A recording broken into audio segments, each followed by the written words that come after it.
so what are we working on, man?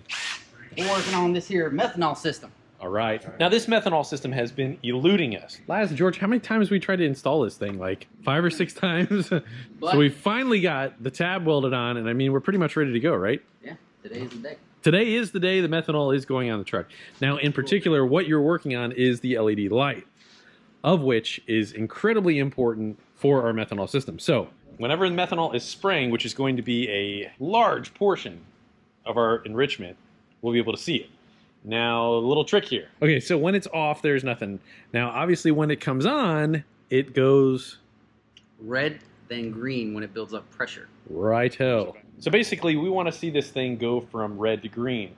This is only going to come on boost, and we're going to have a given setting, a voltage that we're going to use. We can use our mass airflow sensor or our MAP sensor. Now, since we're going to be running our mass airflow sensor, I would prefer to have it come in at the same spot pretty much all the time. However, that can be a variable of boost, depending on how much boost, load, gear, all that stuff. So it will be a good, consistent enrichment, but since we're going to be depending on this so heavily, we have to know when it's on. So the reason we're talking about this is the fact that it needs to be in our line of sight. You're going to install that somewhere where we can see it, where we're being able to just absolutely flog it and not have to think about it whatsoever. Perfect example, let's walk over here. All right, so this CTSV right here has it in the perfect location. So as we're going, that right there is our LED. You can have perfectly good line of sight going down track, whatever you got going on, and you'll see if this comes on. Now that is an incredibly important detail, because if it's not on, or if there's a problem with the methanol, we could easily toast this engine. All right, to perfectly illustrate that LED, she's right there. So furthermore, we also got to be able to mount our controller, and this has a couple different things. So we really are a big fan of the Alky Control methanol controller. So this is a progressive switch right here, of which that just flows more and more and more and more methanol. Pretty awesome deal though. All right, and so the thing about methanol is really it is the absolute best fuel, just short of nitromethane. So methanol by weight has 50% oxygen. It's pretty tough to beat that. I think nitromethane is, well, it's above that, but that beats everything else out there, hands down. All right, so I don't know if we have shown this before or not, but that is our shifter straight out of a late model ZL1. I freaking love it. Sick. Yeah, man. S10. So our methanol controller, though, where are we going to mount that? Somewhere where... Well, we're going to put the box back here. Okay. I'm probably going to put it like maybe on the bar here or something. I don't know. I ran the wires right through there. Just trying to put it, I don't know, where you can't really see it, but no way anywhere to hide it in here. All right, and then our controller, and I mean, our controller could be back there. It doesn't even have to be up there at all. It's basically, we just need to set it and forget it. Get it right here somewhere or something, or just leave it to where we can just leave it back there and pull it out when you need it. Yep. Okay, so guys, methanol is 117 octane. It is ridiculous. Plus, you get the evaporative cooling properties of it. It's going to be able to allow us to be able to run more boost. And of course, if we can run more boost, we're going to make some more power. Hell yeah. We got our intake manifold off because we were going to be running our methanol nozzles down through here.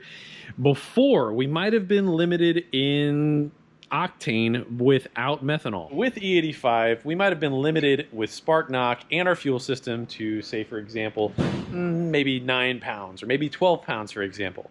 But since we're relying heavily on methanol, we'll be able to run probably another 3, maybe as much as 5 more pounds. Just gonna have to wait and see. And for the trigger for our methanol, like I said, we are using our mass airflow sensor. Now, a while ago, George had already wired that up, knowing that we were going to be going this direction. So that wire is already run, and we just got to tie it up right now, right? So the other thing, too, why we have our intake manifold off is because we're going to be running our methanol line to that. We're going to have 2 nozzles, a 10 and a 15 gallon per hour. Let's check that out. Yeah, I guess you would typically, well, it's whatever you want usually, but I know you probably wanted 2 15s, but we only have a 15 and a 10 right now. So hey, this is going to work great, man. Get the job done. That's a lot of methanol to flow. 25 gallons per hour. It's going to make some power. Just debating on how I want to finish these up. So are you thinking about drilling into there? This is going to get attached to the radiator, so this needs to have room to be able to hook the radiator up and pull it out. So if we terminate this up here and have this flange go down to the bottom. I was saying sometimes if you have a tank for your methanol, you'll have a low level sensor, because if you run out, well, we all know Bad things happen. Yeah. Bad things happen to good people. Now, Laz was just saying we could run a sight tube, which is a great idea. I like that idea because normally what we would do is we'd use a windshield washer tank on like a brand new Vet or something like that. And when that is low, on the cluster, it'll tell us, hey, windshield washer is low. We know to go fill the methanol. All right, that's enough talk about methanol. Now, here's the plan, though. We would love to dyno this thing on 93 octane, get our transfer case issues all figured out so that we can get you some good results of what this thing will do on 93 octane. Then we'll go to E85. Should be able to run quite a bit more boost and or be able to run a lot more spark advance. After that, we should really be able to turn it up with the methanol. All right, so George, you had a fantastic point in the fact that that truck intake manifold has a higher profile than the intake that we may end up with. We're gonna have to test it out. I agree. Okay, so with our manifold that is on there right now, we have mentioned a couple times that we wanted to test with these different intake manifolds. If you guys are ever doing this, we're trying to set this up such that our methanol and our elbow right there is going to be versatile enough to go into the other intake manifold. Heck, dude, that's really going to be close too. Okay, so at the moment, this is our piece that we were using right there with the dual couplers, and that looks pretty darn beautiful. We got basically about a 1/2 inch either which way. Very nice. Fits great so far. All right, now with this intake manifold right here, we believe that we're going to be able to make a little bit more top end. If anybody at Frankenstein is listening, I'd be more than willing to test one of your intake manifolds. Just send them on down. I got one with a couple nitrous kits on it. Just kidding. Well, dang. Right in the way there. That is definitely going to change things a little bit. Didn't we get some like spacers or what was that, adapters? We have adapters for LS7. We have adapters go from LT4 to LT1. With that, I wonder, Laz, if we can run an idler or something, if we have to make a little bracket to be able to pull the belt down a little bit. All right, so back to this for a moment, though. This is the intake manifold of which this thing comes with. If this is anything like some of the earlier gen stuff of what we see with the early gen 4s, such as the Trailblazer S intake manifold, that thing should be able to deliver both really good bottom end torque, but it's not necessarily going to deliver the best overall peak power as far as the runner length. The runner length, the longer the runner, it's going to make more torque. The shorter the runner, up into a certain point, typically makes better higher end horsepower. So this has a different runner, and it was also for different packaging. This is the Corvette and Camaro intake manifold, whereas that is the truck intake manifold, of which does not have very much space restraints. That is also designed for more torque. That's designed for more top end horsepower. You know what we could do? Talk nerdy to me. ICT billet LT4 adapters, and then use the ICT LT4 adapter to LT1 intake spacers that we have. She'd be up there. That'd be long runners there. But I think it fit. We're going to change runner length. You are going to change around. That's fine, though. Pretty cool idea. I'm glad we tested this while this was off. I mean, it's only a few bolts to take off, but still, something that we desperately needed to know. And I also want to check out some other intake manifolds as well. Temporary self-tapper, he says. Laz dreaming up his bead roller ideas right here. All right, so he is working on this piece right here, going to fasten that guy down. Really trying to make it look pretty nice and tight. All right, old Georgie, she's looking pretty good. It's definitely cleaned up a whole lot more than what it was, man. Yeah, got his stuff all kind of stowed away. Yeah, we moved a bunch of wires, got them all to permanent length because we had so much temporary stuff. We got our two-step box in there, the Wat Box. Yep, looking good.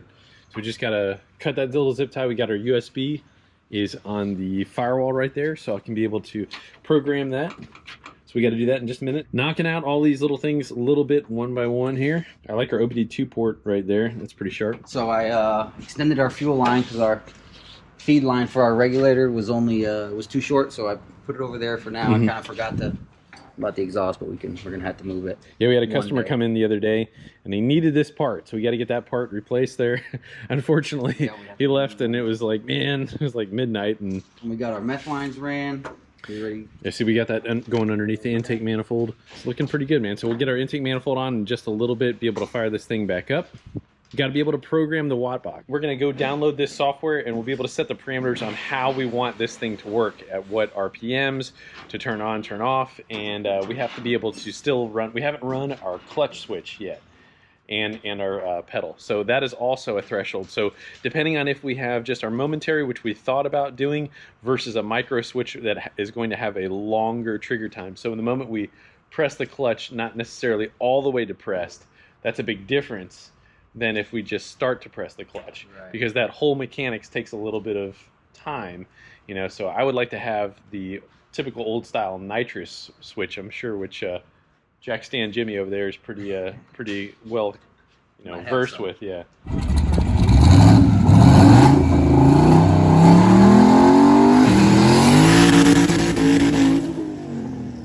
Another thing we were talking about was about how like the engagement point versus the disengagement point, because you're going to want the two-step to come off at a different time of the clutch pedal when you're launching, probably, right? All right, to answer that question, we need to find the engagement point, of which the clutch and tranny are not in there at the moment.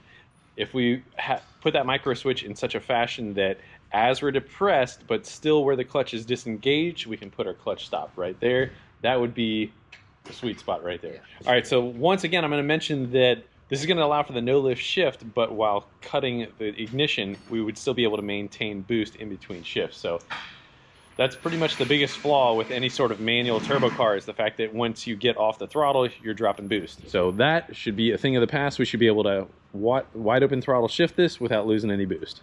All right, it is looking a ton better underneath there. So you did the seam sealer as well, right? Somewhat. Yeah, it looks, we cut off all the excess of the steel and painted it. Man, it looks a ton better. I know Laz was working on this the other day, trying to clean up all the brake lines. And George, I like how you tied right to it. Keep all those things pretty much streamlined. Through there now, nothing coming across the middle. This is 9.5 feet. I think we got a little bit more slack up there. You can pull that. Yeah. There we go. All right, then we're just going to right there anyway. Yep. Beautiful. It's definitely cleaning up pretty good, man. I think we should probably hit this with a little bit of paint. Every time we touch it, it gets a little rusty. Oh, meth wires going through here for the... Oh, you didn't show them that. It's because it was hidden so good. Oh, yeah. All right, so yeah, that's a nice grommet. Yeah, that's right. That's right, because our controller is right down in... Was it here? I actually tied it to the roll cage. Okay, and so we can control our progressive controller with the methanol right there.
Fireballs right there. Oh my lord. Those are Major League Hadoukens. That hits you, right? Oh god, it's hard to stay near that, man. Dang. That's gonna be really, really, really, really impressive. Well, that was cool. Hell yeah. Alright, so these guys are N2MB and full throttle performance. Thank you so much, because we were struggling. No problem. Come in like that, and they do this day in and day out, and that was ridiculous. So guys, I had used this on my ATS-V and it worked flawlessly. In fact, when I installed this, we dropped a bunch of ET and we were able to set the record with it. It had an awesome sound. It did everything it was supposed to do. Now you guys helped me tweak that as far as the settings on that, and that worked fantastic. Now we're looking forward to doing something like this. So with what we were talking about with setting the threshold for how long to have the ignition cut and how we're having that ignition cut, that can make all the difference on maintaining boost. And that's something that I want to be able to do. Well, the lower the cut time, the faster the shift's going to be, and the less boost you're going to drop between the shift. You know, you're using the clutch input, so you're never taking your foot off the gas. We're going to bounce some ideas off you as we get a little closer when we do our clutch stop. At the moment, we don't have a trans or a clutch, so we need to be able to determine where our clutch stop is going to be, our engagement point, and where we're going to put the micro switch. So right now we'll just have it on the button. But I mean, most of it is going to come down to whoever drives it, because I mean, some people will shift like no other, and some people are slower on the shift. So the box will help you with the shift depending on who the driver is. That is very impressive. That's exactly what we wanted to do. Gosh, dude, that freaking hits you in the chest, Yeah, sure dude. does. Holy crap, man. Dude, that absolutely made my day. Yeah, I mean, listen, you know, you can't have a boosted car and leave naturally aspirated. It's just not going to work. For sure. Definitely learned that lesson with my ATS-V, man. That's for sure. So we had our concerns about dumping the clutch, and you were saying, hey, I might be able to do some torque management in a way. So you said part of the reason why you designed this was... Back in the day, I started making a lot of torque and a lot of horsepower on the SRT4s, and I just started snapping input shafts left and right. So I needed something to dampen the rebound on the input shaft. So originally I was doing it with delay boxes, and you know, that just gets expensive, and all of a sudden everybody wanted one. So I designed the Wat Box and then put it in production. So now you get all the benefits of having the delay boxes with the ignition cut and just a little box. And I mean, as little as, you know, a 0.025 is what you're saying. You can just to cut torque, you know, just for that instant. Yeah. I mean, it cuts the torque out of the crank instantly. So, you know, pulling the next gear is effortless. It's literally like shifting the car with it off. Nice. Well, I'm excited, man. We just got to be able to figure out how not to break a transmission. Well, that's a different story. Well, guys, thanks for hanging with us. Huge thank you to these guys for coming over and helping us out. Again, that's Full Throttle Performance and N2MB if you guys want to be able to blow some freaking nasty fireball. Thank you guys so much for watching. God bless you. We'll see you next time.